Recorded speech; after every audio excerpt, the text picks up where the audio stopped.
Há quanto tempo as mulheres se veem diante de um dilema cruel? De um lado, o amor que as une a seus parceiros pela idealização de uma família. Do outro, a dor de um relacionamento que já não as nutre, que as sufoca. E no meio dessa tempestade emocional, a sombra da separação paira, pesada e constante. Por gerações, fomos ensinados a suportar, a sacrificar nossos desejos em nome da família. Pelo bem dos filhos, repetiam nossas mães, avós e tias, enquanto enxugavam as lágrimas em silêncio. E nós, obedientes e resignadas, silenciávamos nossos próprios sonhos, engolindo a amargura dos dias vazios. Mas será que hoje essa abnegação, essa entrega total e incondicional, realmente beneficia a família? Ou será que ao vivermos um relacionamento infeliz, sem amor e sem respeito, estamos, na verdade, ensinando à nova geração que amor é sinônimo de dor, de sofrimento? Bom, aqui no Helena, ficamos com a versão que Oswald de Andrade escreveu para Tarsila de Amaral. Amor rima com humor, não com dor. Amor, humor. Oi, eu sou Bruna Cravo, advogada criminalista. E eu sou a Laís Simão, advogada familiarista. E esse é o Helena Além das Leis, o podcast que ajuda você a sair de relacionamentos abusivos ou não, com todas as dicas jurídicas que você precisa urgente saber. Vem com a gente?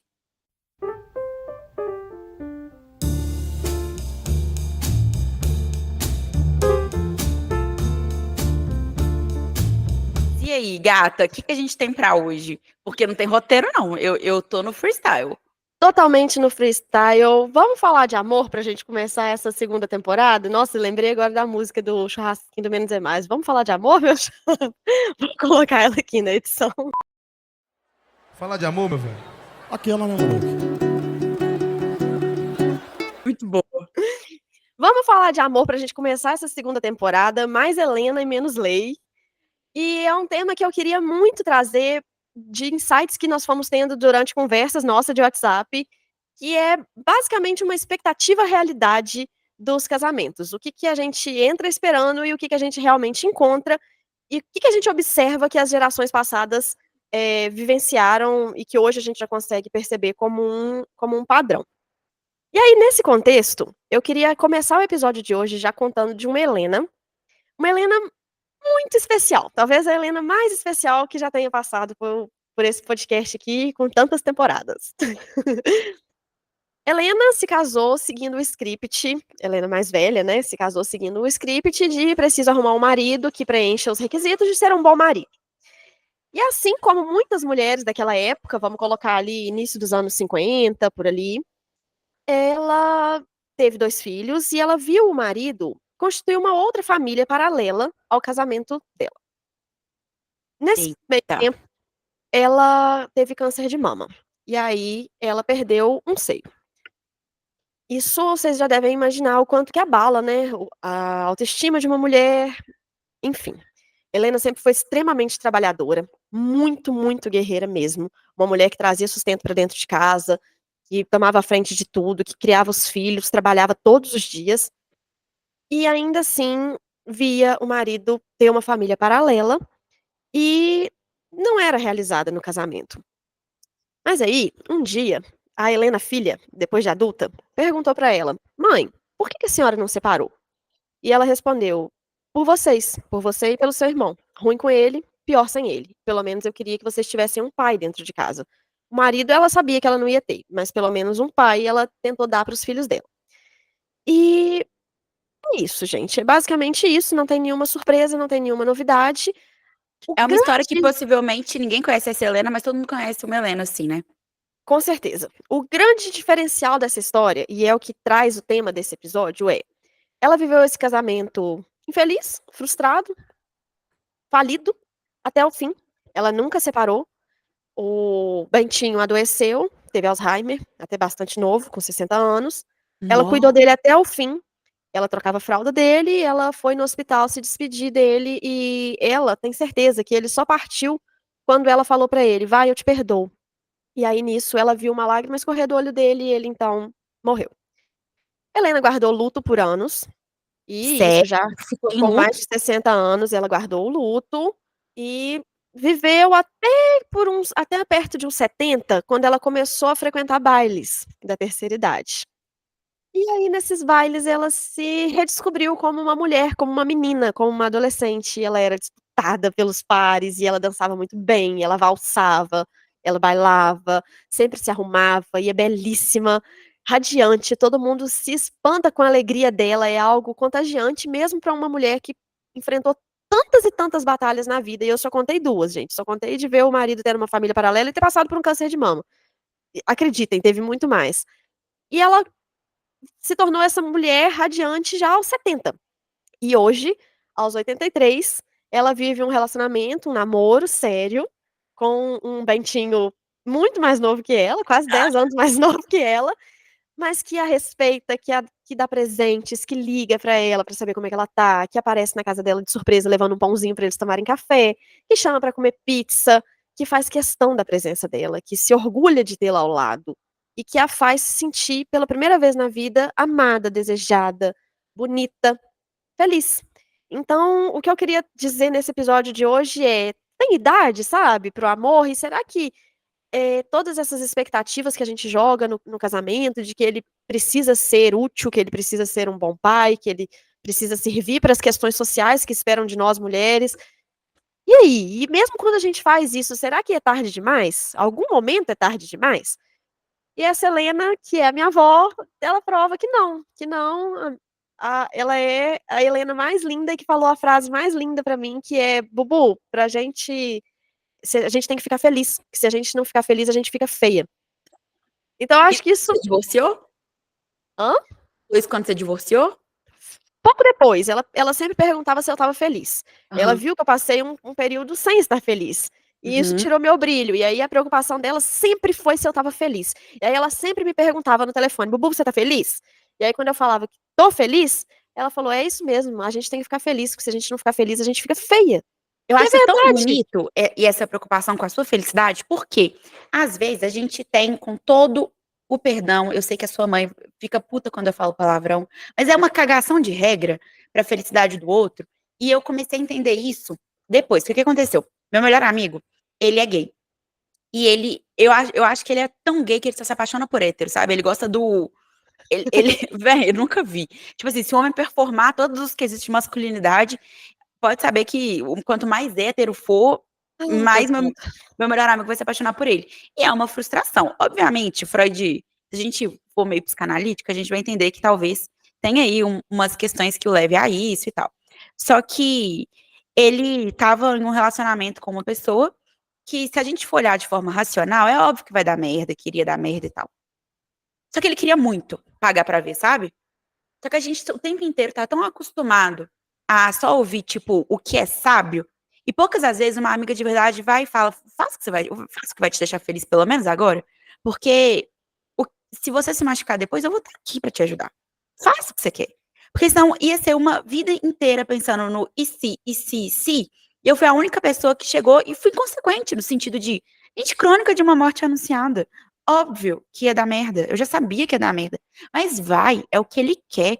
Quer ir lá se declarar pro hétero?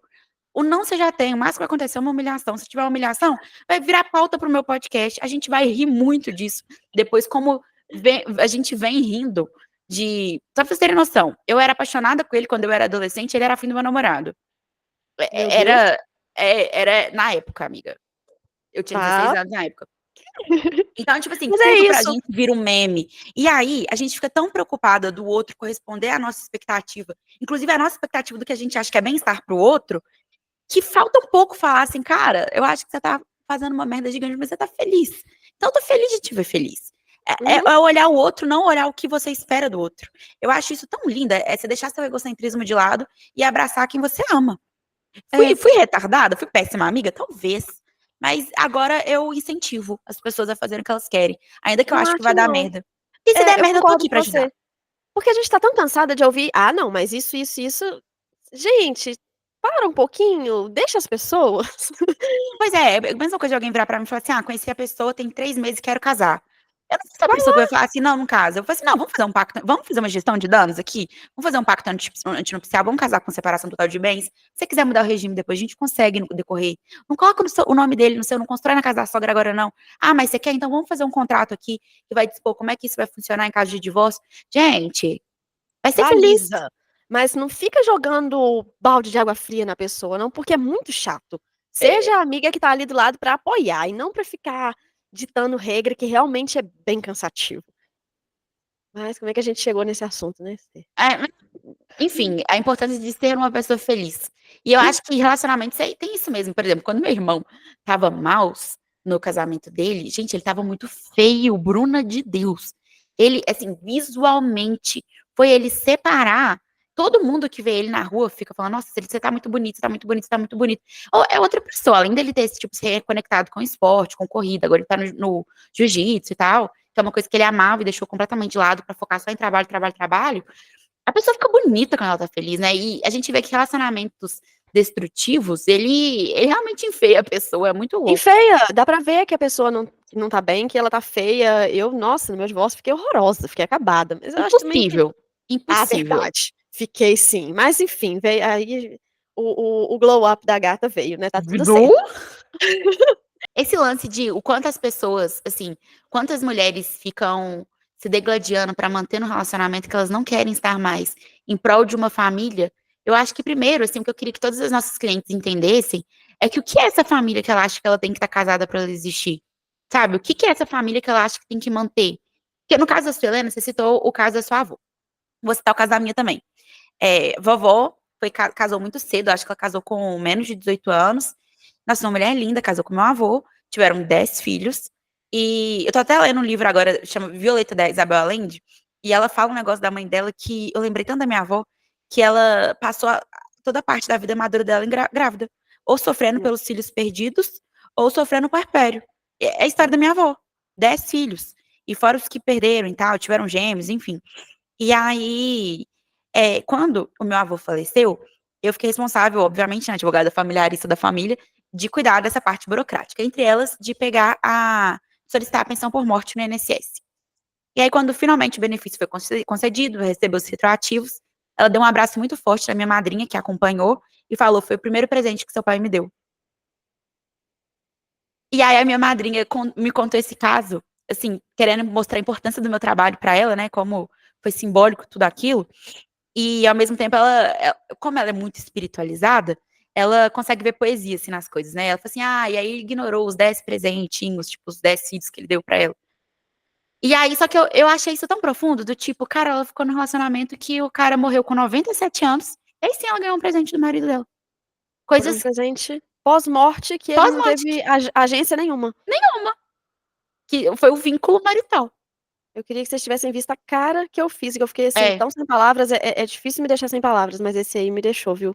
só E aí bateu que pesado, porque a gente analisa nisso que são amores. Eu acho que eu até queria trazer um paralelo com o livro Grande Sertão Veredas, que existe uma pessoa, um homem, eu esqueci o nome dele, ele faz monólogos baseados no livro Grande Sertão Veredas, e um dos monólogos se intitula Os Três Amores de Riobaldo. E eu acho esse livro muito importante pra gente conseguir, eh, dissertar sobre esses 3 tipos de amor, porque fica muito claro que essas Helenas, parece que elas viveram o amor padrão, é aquele que tem que ter, aquela para constituir família, que só vai preencher os requisitos formais e que não necessariamente as realiza, não necessariamente as preenche, e talvez tarde demais para algumas ou não, talvez dê tempo, como para minha avó deu tempo, ainda dá, ainda tá em tempo, e se Deus quiser ela ainda vai ter muitos anos de vida para e a viver sua isso. avó é de Cataguases?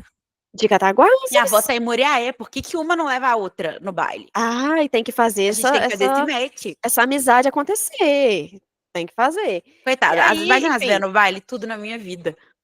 ai, seria perfeito. Mas enfim, ela teve tempo de ver esse amor apaixonado já na terceira idade, com 82 anos agora, e o outro amor seria o amor do casamento. Então, pra quem não leu ainda Grande Sertão Veredas, eu não sei o que que tá fazendo na terra sem ter lido Grande Sertão Veredas, perdão gente, eu respeito você. O livro se Respeita não. divide em não, não respeito mesmo não.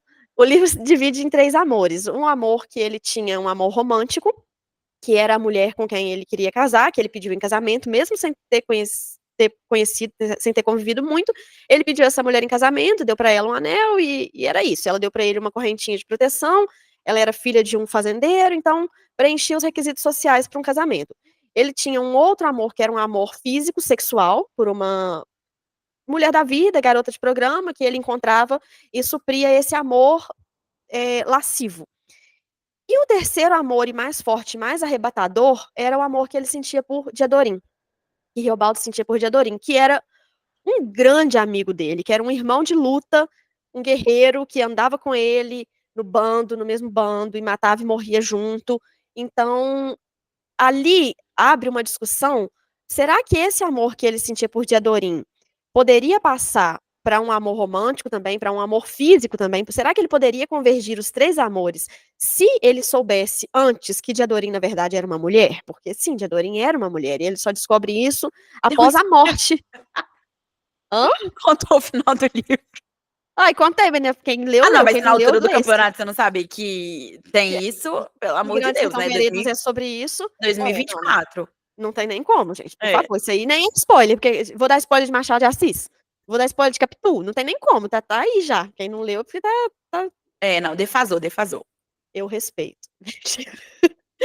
Mas enfim. E aí, será então que se ele soubesse, que se ele rompesse essa barreira da questão homoafetiva, Diadorim poderia ter consolidado ali os três amores de Riobaldo? E aí, essa que é a pergunta que esse livro traz. E aí eu já aproveito para emendar a minha dica amiga, que é o filme Grande Sertão, um filme brasileiro, que fizeram uma adaptação e trouxeram uma roupagem bem mais moderna, e ficou sensacional, impactante. Foi uma releitura precisa, mas ao mesmo tempo melhorada, de Grande Sertão Veredas, e eu assisti no teatro lá de Santa Teresa, com a Jéssica e com o Yuri.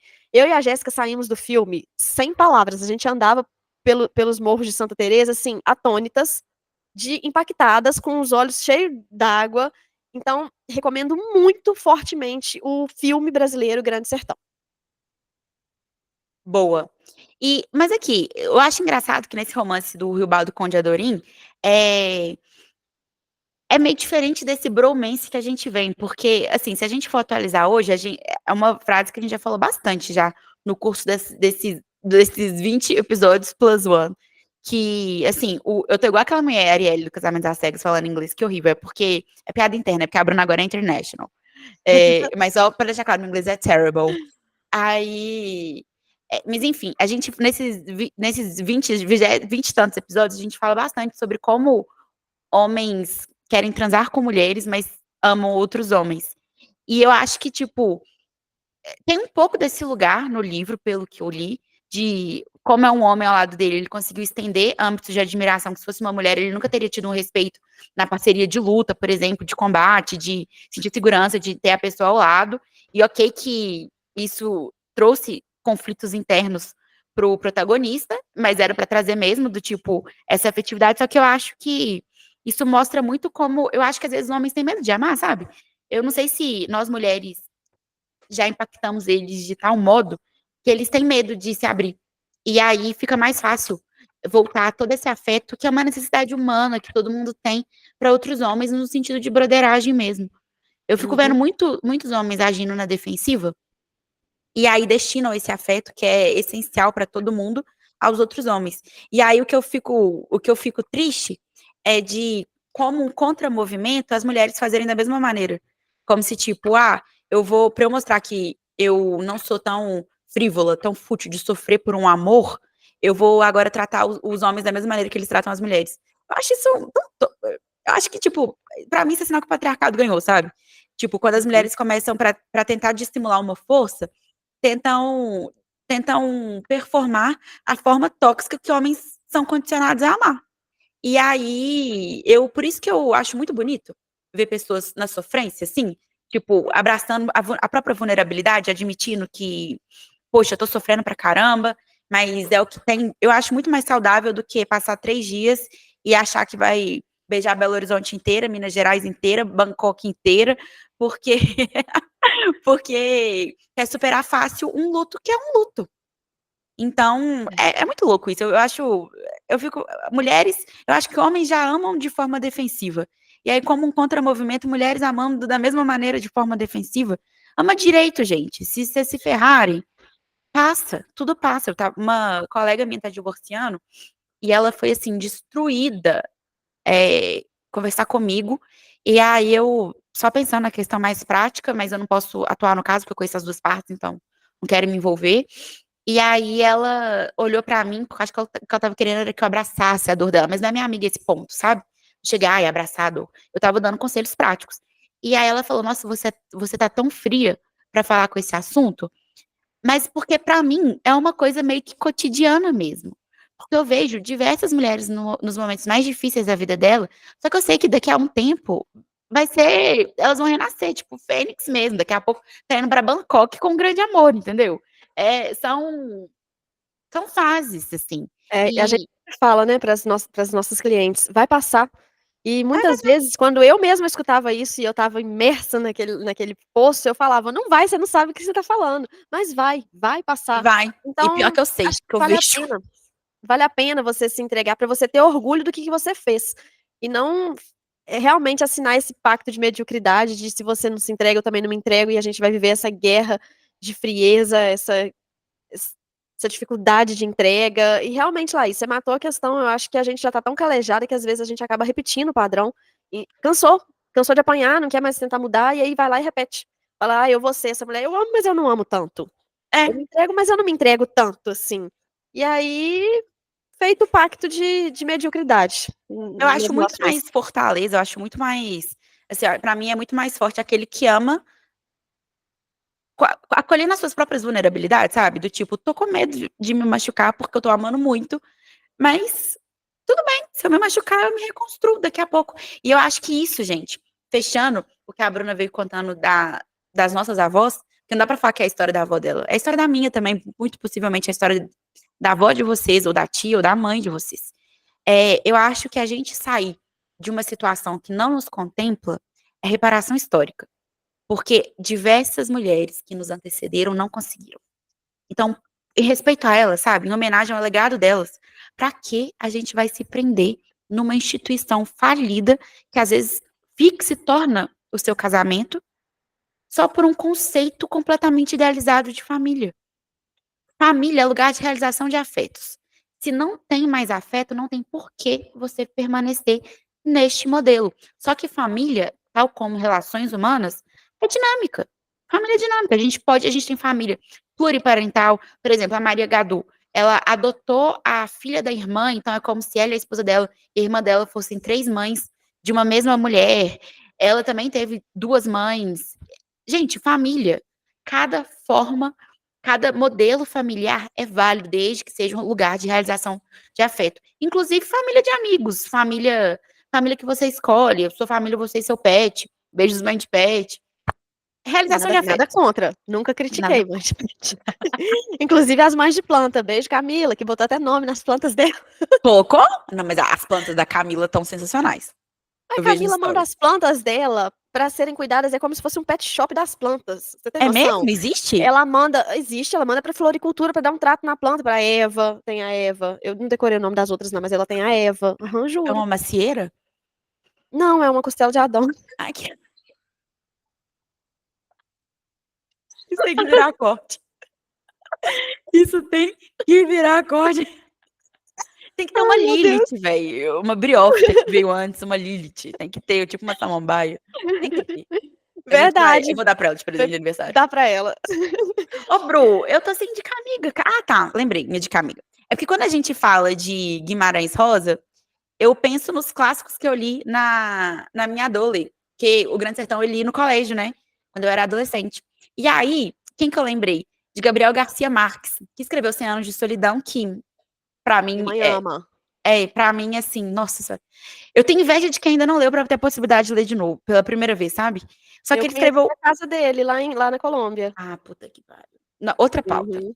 E aí, um que eu amo dele, que é o que eu quero indicar, a galera nem gosta tanto, mas pela verdade, e o que eu queria deixar desse episódio também, é seja honesto com o que você realmente sente, com o que você realmente vive. Comenta com uma amiga o que você tá passando, igual eu comentei com a Bruna que uma grande amiga minha veio me contar que descobriu que estava num relacionamento abusivo ouvindo Helena. E aí eu falo, gente de Deus, pronto, já cumpri minha missão na Terra. Eu ajudei uma mulher a entender o que ela tá vivenciando. E ok que eu ajudo tantos, mas é meu trabalho. Enfim, então, sobre a questão de honestidade, de falar de forma aberta o que você pensa, o que você sente, o que você idealiza, o que você fantasia, eu quero indicar do Gabriel Garcia Marques, Memória de Minhas Putas Tristes. Eu amo esse livro. A Laís comentou dessa amiga dela que descobriu que estava num relacionamento abusivo e que começou a ter reflexões disso a partir do podcast. E numa passagem dessa história da Helena que eu estava contando, que foi quando a Helena filha, portanto minha mãe, perguntou para a Helena mãe, portanto minha avó, por que a senhora nunca separou? Ela me contando, ela falou que lembrou do podcast em vários momentos da conversa e foi ajudando ela a estruturar essa pergunta, porque ela, com 50 e tantos anos, nunca tinha feito essa pergunta para a mãe dela. Por que que a senhora não separou? Porque, gente, minha avó, quem conhece sabe, não falta nada para ela, não. Ela é uma mulher independente, sempre foi, sempre trabalhou. Ela é desemboladíssima, não faltava nada. O que que prendia ela naquele relacionamento que não a satisfazia, que não a completava, que não a. Não é completar não é a palavra, mas que não a transbordava, que não a preenchia, que não a Contemplava. fazia feliz, que não a contemplava. Perfeita, Laís. Meu HD externo. E aí ela falou por vocês. E eu acho que talvez a minha mãe não estivesse esperando essa resposta, eu não sei como teria sido, como foi para ela ouvir essa resposta, mas olha só, né, às vezes a mulher ela se livrou de tantas amarras, mas uma ainda foi suficiente para fazê-la passar grande parte da vida dela presa. Enfim, que Numa bom que instituição para ela deu falida. tempo. Não, deu É, tempo demais. só Bom, só tenho a dizer que bom que ela tem tempo e ela tem muito ainda, porque minha avó tá ótima e assim permanecerá por muito tempo. amém. E como é mais fácil para os homens saírem, né? Como é mais fácil para um homem sair de um relacionamento que tem 2 filhas pequenas, por exemplo, como é o caso daquela outra Helena que eu citei. Simples, por muito menos o homem sai. Às vezes por uma insatisfação dele com ele mesmo, que ele não consegue elaborar, que ele não caça uma terapia, que ele não caça uma ajuda psicológica, ele vai lá e fala: vou sair", e deixar todo esse peso pra trás e larga, eu sinto como se fosse malas, que ele estava ali ajudando a carregar, de repente ele solta e a mulher passa a ter que carregar por 2, e ele simplesmente deixa e segue. É, Enfim, né. não. Enfim, a gente poderia fazer um TED Talks, falar 87 horas ininterruptas mal disso, mas é isso aí, né, bro? É isso, é só isso mesmo, eu só queria esse episódio começar, assim, bem Helena e pouca lei, e é só Bem além, bem beyond the laws.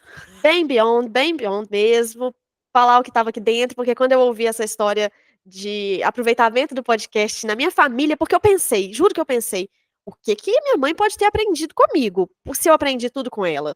É insano, né? A gente vê a Não é roda louco girando. isso? É, e aí eu concluí que não foi comigo que ela aprendeu, foi com a Laís. Nah, até parece.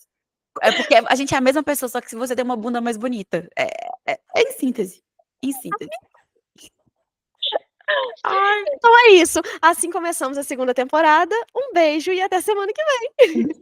beijo, até semana que vem.